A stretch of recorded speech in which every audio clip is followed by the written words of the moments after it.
आपका नाम? मैं अदिति तिवारी, जी। श्रीमती अदिति तिवारी।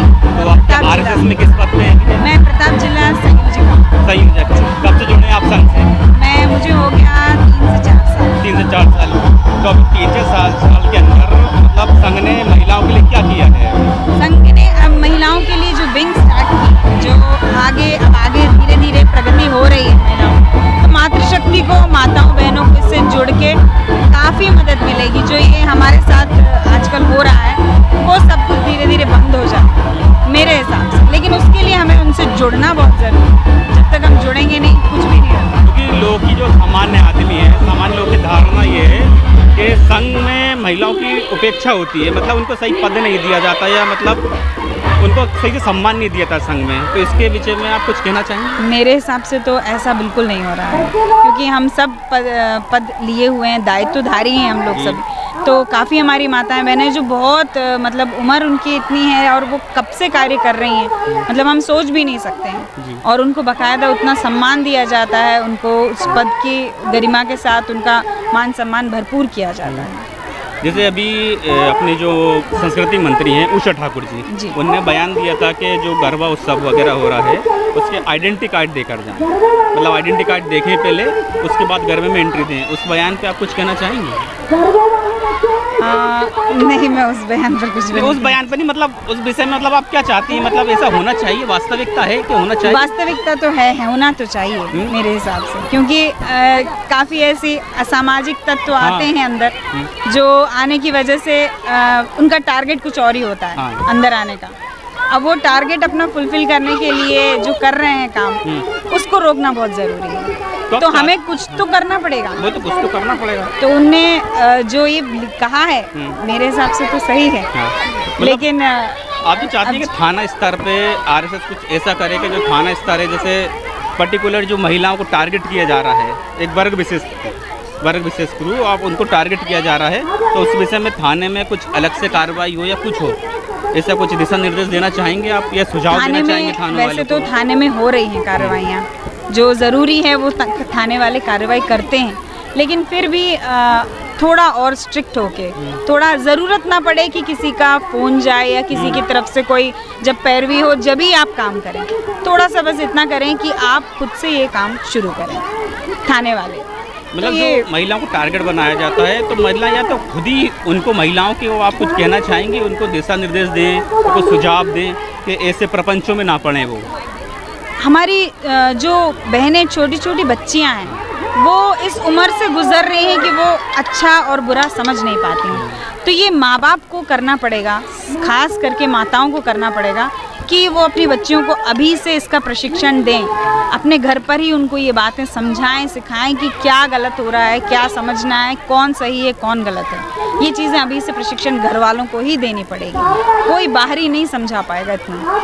तो ऐसा तो नहीं कि भाई अगर ये माँ अगर कुछ भी कहती है तो ये धार्मिक आधार पे कि भाई उनमें भेद पैदा कर दें कि भाई अगर अब मेरी बच्ची है, मैं शुरू से सिखाता हूँ कि ये धर्म गलत है, इसके साथ अपन को नहीं जाना है। सभी अपना धर्म निभाते हैं। अब अपना धर्म निभाने के लिए हमें किसी की परमिशन की ज़रूरत नहीं है।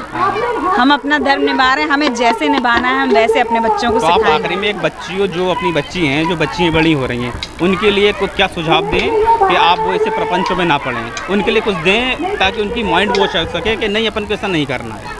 अपनी आँखें खोलें, अपने कान खोलें और चौकन ना रहें, और किसी के भी बहकावे में आगे ना बढ़ें, कोई काम ना करें। सबसे खास करके अपने माँ बाप से सलाह लेके हर बात की जाए। कोई भी बात होती है अपने माँ बाप को ना बताए बिना ऐसा काम ना करें, उनको ज़रूर बताना है आपको, उनसे सुझाव लेना है। गलत है तो वो गलत कहेंगे, सही है तो वो सही कहेंगे, वो गलत शिक्षा नहीं देंगे। तो इसलिए अपने माँ बाप से कुछ भी छुपाना नहीं है आपको, चाहे कोई भी। और माँ बाप को भी इतना ही समझना है कि बच्चे ना छुपाएं, उस तरह परवरिश करना बहुत ज़रूरी है, क्योंकि अब का जो जनरेशन है उसको अलग परवरिश की ज़रूरत है। हमारे और आपके समय की बात नहीं रह गई अब। तो जो अब जनरेशन है, पहले तो ये था कि हम पता नहीं कैसे सीख गए हर बात पता, लेकिन आज का जनरेशन ऐसा नहीं है। आज के जनरेशन को आपको कई चीज़ें बतानी पड़ेंगी और कई चीज़ें समझानी पड़ेंगी, क्योंकि वो बहुत आगे निकल चुके हैं। और उस इतना आगे नहीं बढ़ने देना है उनको उन मामलों में। जहाँ ज़रूरत है वहाँ बढ़ने देना है, वहाँ तरक्की करना है, लेकिन कुछ चीज़ें हैं जिनको अपन को रोक कर चलना है। Thank you. हैं उत्सव समिति के प्रवक्ता जी से। सर अपना शुभ नाम। मेरा नाम रमेश अग्रवाल है। अच्छा, ये आयोजन कब से हो रहा है यहाँ पर? लगभग 30 वर्षों से उत्सव समिति अशोक गार्डन मनसा देवी धाम मंदिर के तत्वाधान में ये कार्यक्रम जोर शोर से कर रही है। रंगारंग कार्यक्रम हर वर्ष करती है। हाँ। और इस कार्यक्रम को दिन प्रतिदिन अच्छे से ये उत्सव बढ़ता जा रहा है। हमने जब ये कार्यक्रम शुरू किया था तब कम से कम 10-25 बच्चे ही थे।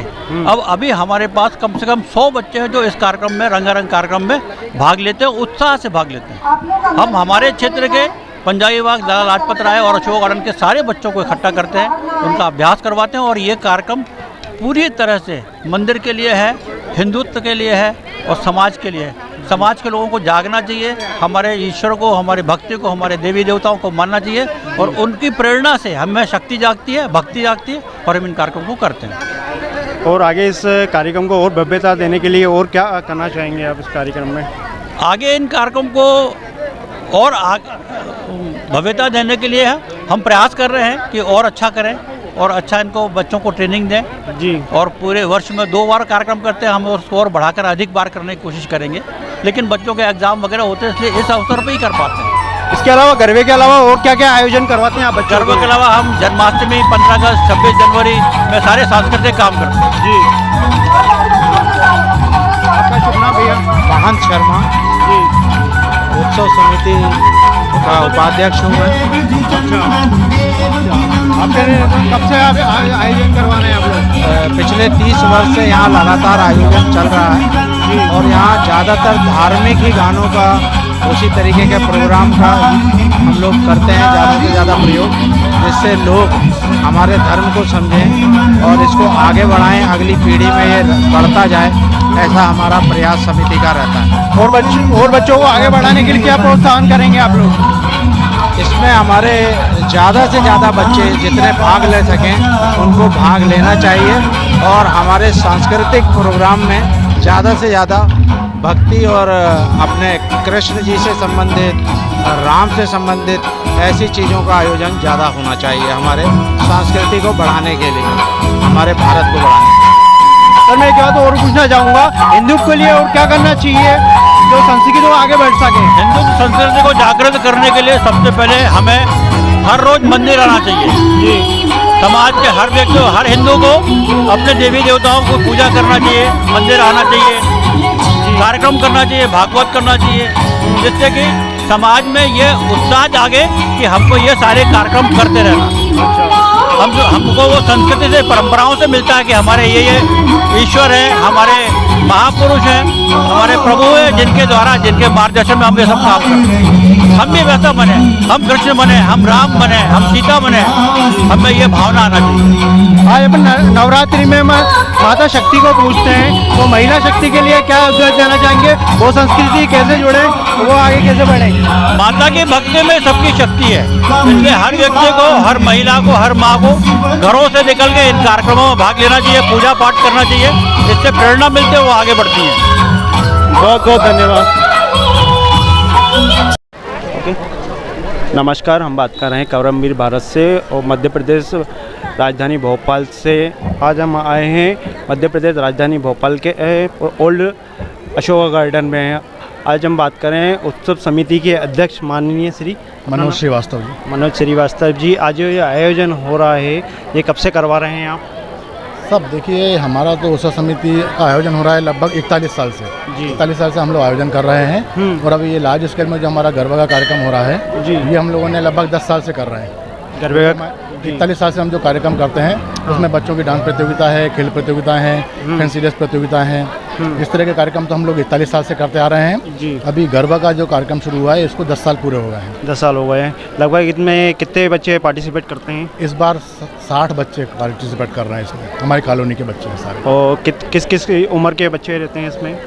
गरबा के लिए तो 4 वर्ष से लेके 20 वर्ष तक के बच्चे हैं। अच्छा। बाकी जो फैंसी ड्रेस प्रतियोगिता होती हैं उसमें बच्चों का ही होता है, 12 वर्ष तक के बच्चों को हम लोग कराते हैं। अच्छा। और आपकी समिति में कितने लोग मतलब जुड़े हुए हैं आपके साथ में?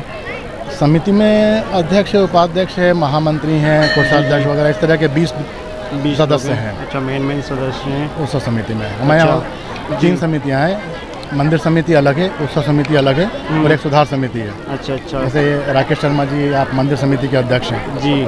मैं उत्सव समिति का अध्यक्ष। अच्छा। और जो बच्चे वो पार्टिसिपेट करते हैं गरबे के अंदर, उनके लिए क्या प्रोत्साहन करते हैं आप उनके लिए? पुरस्कार देते हैं हम लोग, हर बच्चे को देते हैं। फर्स्ट अच्छा। सेकंड थर्ड के अलावा भी जी। हम सारे बच्चों को प्रोत्साहन पुरस्कार देते हैं। अच्छा, और इस समय नवरात्रि जो चल रही है मध्य प्रदेश के अंदर हर वर्ष जो आती है, अपन नारी शक्ति के लिए अपन क्या संदेश देना चाहेंगे?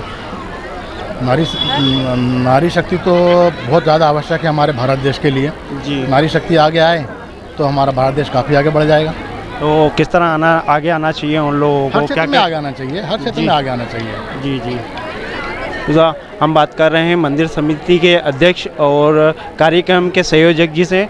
सर अपना शुभ नाम? मेरा नाम राकेश शर्मा है जी। मंदिर समिति का अध्यक्ष हूँ मैं, मनसा देवी मंदिर समिति का। जी। सर इस मंदिर को निर्माण हुए कितने वर्ष हो गए? मंदिर को निर्माण हुए लगभग 28 साल हो गए। अच्छा, और जो आप ये कार्यक्रम जो आयोजन होता है यहाँ पर बच्चों का, यहाँ पर लगभग कितने वर्षों से हो रहा है आपके? ये भी बिल्कुल शुरू से ही हो रहा है। हमारे जो फादर हैं वो लोग ने ये परंपरा चला के गए थे और हम लोग, मनोज भैया, हम लोग सब और पूरी कॉलोनी के लोग पूरा सहयोग करते हैं और हर साल बहुत ही उत्साह से ये मनाया जाता है। पूरे बच्चे और महिलाएं और बुजुर्ग सब लोग इसमें भाग लेते हैं और बहुत अच्छा इस पूरे क्षेत्र में मनसा देवी मंदिर में बहुत ही धूमधाम से ये कार्यक्रम मनाया जाता है। और ये अपना ये जो गरबा कार्यक्रम है, इसकी टीचिंग वगैरह मतलब इसको कैसे डांस सिखाया जाता है इन बच्चों को? यहाँ हमारे मोहल्ले की एक लेडी हैं जी।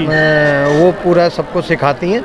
1 महीने से वो ट्रेनिंग कर रही हैं। अच्छा। महिलाओं को भी, बच्चों को भी, सबको, और बहुत अच्छा कार्यक्रम होता है। बहुत धन्यवाद जी। यहाँ का जो गरबा कार्यक्रम होता है, मैं चैलेंज करता हूँ, भोपाल में कहीं नहीं होता। बड़े बड़े आयोजन होते हैं, बड़े बड़े मेले लगते हैं, बड़े बड़े ग्राउंड में होते हैं, लेकिन इससे अच्छा गरबा नहीं होता होगा, ये मेरा चैलेंज करता हूँ। और हमारे कॉलोनी की ही एक टीचर हैं रीना अग्रवाल और उनका पूरा परिवार, राजेश अग्रवाल जी हैं, हमारे समिति के हैं, उनकी पत्नी हैं और उनके बच्चे, सब लोग मिलकर इसको 1 महीने से तैयारी करा रहे हैं और दिल लगा के बिल्कुल मेहनत करते हैं, जी जान लगा के। जैसा कि आप देख रहे हैं, मध्य प्रदेश राजधानी भोपाल में उत्सव समिति के अध्यक्ष जी से बात हुई। हमारे उन छोटे छोटे बच्चों में बहुत प्रोत्साहन और बहुत शानदार प्रस्तुति दी है और इन्हीं के साथ हर वर्ष ये बहुत बढ़िया आयोजन करते हुए आ रहे हैं। करमवीर भारत से अजय विश्वकर्मा की रिपोर्ट। नमस्कार।